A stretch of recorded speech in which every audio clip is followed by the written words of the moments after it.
మాజీ మంత్రి Harish Rao SIT office కు చేరుకున్నారు. ఫోన్ ట్యాపింగ్ కేసులో మరి కాసేపట్లో సిట్ అధికారుల ఎదుట విచారణకు హాజరు కాబోతున్నారు. ఫోన్ ట్యాపింగ్ కు సంబంధించి హరీష్ రావును ప్రశ్నించబోతున్నారు సిట్ అధికారులు. 6 అధికారుల బృందం హరీష్ రావును విచారించనుంది. ఇక అంతకు ముందే తెలంగాణ భవన్లో న్యాయ నిపుణులతో సమావేశమైన హరీష్ రావు కేసుకు సంబంధించిన అంశాలపై చర్చించారు. న్యాయ వ్యవస్థపై తనకు పూర్తి నమ్మకం ఉందన్న హరీష్ రావు రేవంత్ తాటాకు చప్పళ్లకు భయపడబోమని అన్నారు. అవినీతి బయటపడుతుందని రేవంత్ డైవర్షన్ పాలిటిక్స్ చేస్తున్నారంటూ ఆరోపించారు. మున్సిపల్ ఎన్నికల్లో బీఆర్ఎస్ గెలుస్తుందన్న భయంతోనే రేవంత్ డ్రామాలాడుతున్నారని విమర్శించారు.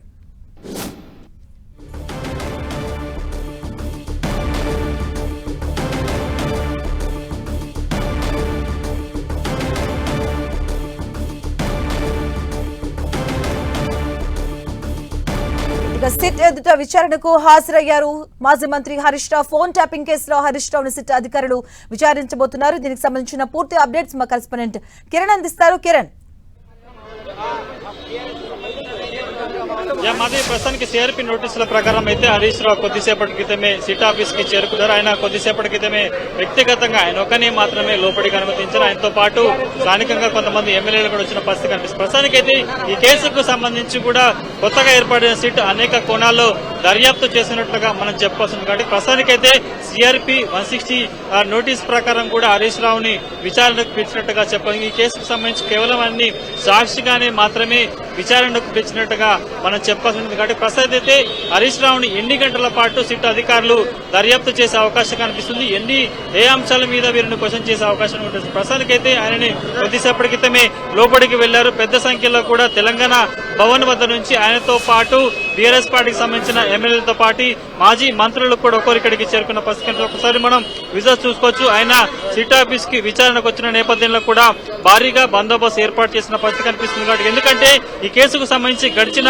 కొన్నేళ్లుగా దర్యాప్తు కొనసాగుతుంది. ఇప్పటికే 680కి పైగా బాధితులను కూడా విచారించారు. నిందితులుగా ఉన్న వారిని కూడా పదే విచారించారు. ముఖ్యంగా అప్పటి ఎస్ఐబి చీఫ్ గా ఉన్న ప్రభాకర్ కూడా 14 సార్లు విచారించిన సిట్ అధికారులు దీనికి సంబంధించి కూడా చాలా కీలక విషయాలు రాబట్టే ప్రయత్నం చేశారు. కానీ తొలిసారిగా మాజీ మంత్రి హరీష్ రావుని సిట్ అధికారులు సిఆర్పీ నోటీసు జారీ చేసి విచారణకు పిలిచినట్టుగా చెప్పాల్సింది. ప్రస్తుతానికైతే నోటీసులో మనం ఒకసారి పరిశీలిస్తే కూడా 2024 మార్చి 10వ తేదీన పంజగుట్ట పోలీసులో నమోదైన కేసు ఎఫ్ఐఆర్ ఆధారంగా కూడా ఈ నోటీసు జారీ చేసినట్టు కూడా నోటీసులో చాలా క్లియర్ గా పేర్కొన్న పరిస్థితి కనిపిస్తుంది. కాబట్టి పూర్తి స్థాయిలో ఏ అంశాలకు సంబంధించి కూడా హరీష్ రావు వద్ద నుంచి విచారణ చేయబోతున్నారు, ఎలాంటి అంశాలను రాబట్టే ప్రయత్నం చేశారు, కేవలం సాక్షిగానే ఆయనని విచారించే ప్రయత్నం చేస్తున్నారు. కాబట్టి ఎలాంటి విషయాలు, ఎందుకంటే గతంలో సిట్ విచారణలో భాగంగా ఆరోపణలు ఎదుర్కొంటున్న వారిని బాధితులకు సంబంధించి కూడా పదే విచారణ చేసింది. కాబట్టి కేసుకు సంబంధించి కూడా గతంలో ఎవరైనా బాధితులు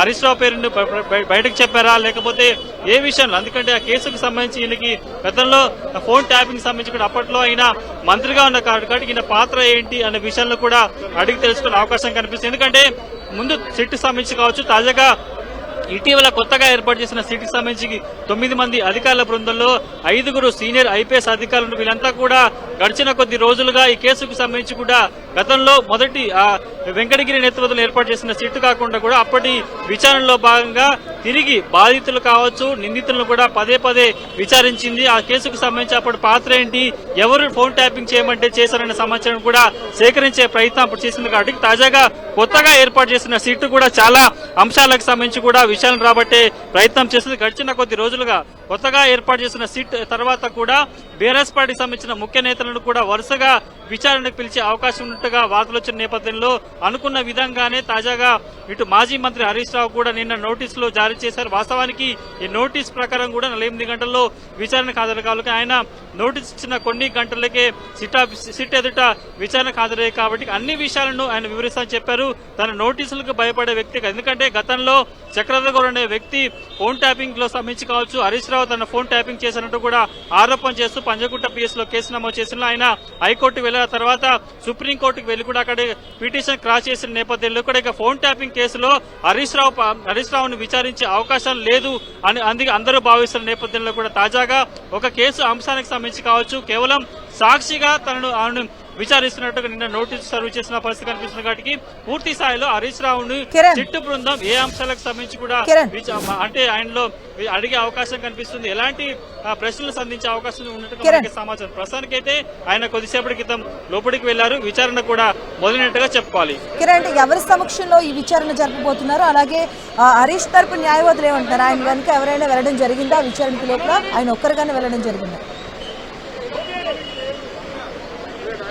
ప్రస్తుతానికి మాధవి కొత్తగా ఏర్పాటు చేస్తున్న సిట్ సభ్యుల్లో కొంతమంది ఆధ్వర్యంలో కూడా ప్రస్తుతానికి హరీష్ రావుని విచారిస్తున్నట్టుగా మనం చెప్పుకోవాల్సి ఉంటుంది. కాబట్టి పూర్తిస్థాయి, ఎందుకంటే గతంలో ఈ ఫోన్ ట్యాపింగ్ కేసుకు సంబంధించి కూడా సిట్టు దర్యాప్తు అధికారిగా వెంకటగిరి ఉన్నారు. కానీ ఆ తర్వాత 9 మంది సభ్యులతో ముఖ్యంగా 5 సీనియర్ ఐపీఎస్ అధికారులతో పాటు మిగతా నాన్ క్యాడర్ సంబంధించిన అధికారులు కూడా ఇందులో ఇన్వాల్వ్ చేశారు. కాబట్టి ప్రస్తుతానికైతే కేవలం కొంతమంది నాన్ క్యాడర్ సంబంధించిన వెంకటగిరితో పాటు కొంతమంది అధికారుల బృందం మాత్రమే ఉంది. కేవలం సీనియర్ ఐపీఎస్ అధికారులు ఎవరు కూడా విచారణకు రాలంటగా చెప్పాల్సింది. కాబట్టి కేవలం వెంకటగిరి నేతృత్వంలో ఉన్న మిగతా సంబంధించిన టీం మాత్రమే హరీష్ రావుని విచారించే అవకాశం ఉంది. ఎందుకంటే స్పష్టంగా ఈ నోటీసులో పేర్కొనడం జరిగింది, కేవలం ఇందులో సాక్షిగానే మాత్రమే హరీష్ రావును విచారణకు పిలిపిస్తామని చెప్పిన పరిస్థితి. ఎందుకంటే గతంలో బాధితులు కావచ్చు, నిందితులు కావచ్చు, ఆరోపణలు కానీ గంటల కొద్దీ విచారణ చేశారు. కాబట్టి ప్రస్తుతం ఈ నోటీస్ ప్రకారం చూసుకుంటే హరీష్ రావుని కేవలం ఒక 2-3 గంటలు మాత్రం విచారించే అవకాశం ఉంటుందా, లేకపోతే